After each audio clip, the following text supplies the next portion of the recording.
Conservation easements are private lands where the New York State has negotiated public rights. These properties can be 10, 20,000 acres.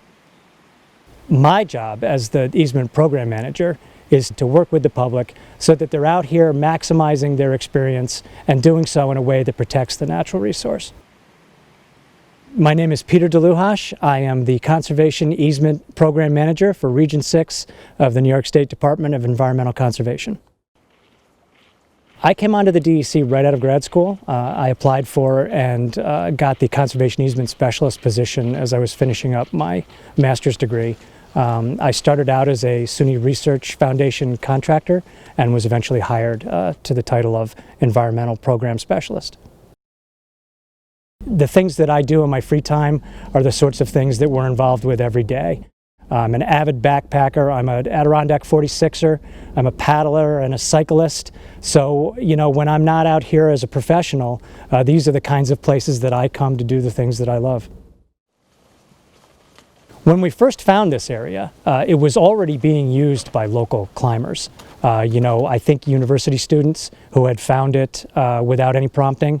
And so one of my goals was to come in here and formalize the trail, set the trail up so that it was sustainable, it was as erosion proof as we could possibly manage it to be, and so that we could invite a broader group of public into here.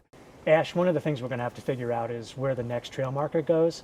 I was initially thinking that tree where Emily is standing right now. But my job as the easement program manager is to develop recreation management plans to manage public use. We monitor the impacts of that use, and then we try to work with the public to enhance opportunities through public outreach and education. We built a trail here to this climbing opportunity, and we did so in partnership with a college group who has a signed volunteered stewardship agreement, with a pro crew, a trail crew that did the stone steps that we saw and completed this trail to the top for us. Partnerships and outreach and working with a diverse group of stakeholders is something that's really interesting when we put things like this together. Another thing interesting about today is that it's the 15th of January. And we're standing on bare ground that's actually not frozen. And as a planner, climate change is something that I'm going to have to give serious thought to going forward. I feel really lucky to work for New York State, where we take climate change seriously. It's our job to work with the public so that they're out here maximizing their experience and doing so in a way that protects the natural resource.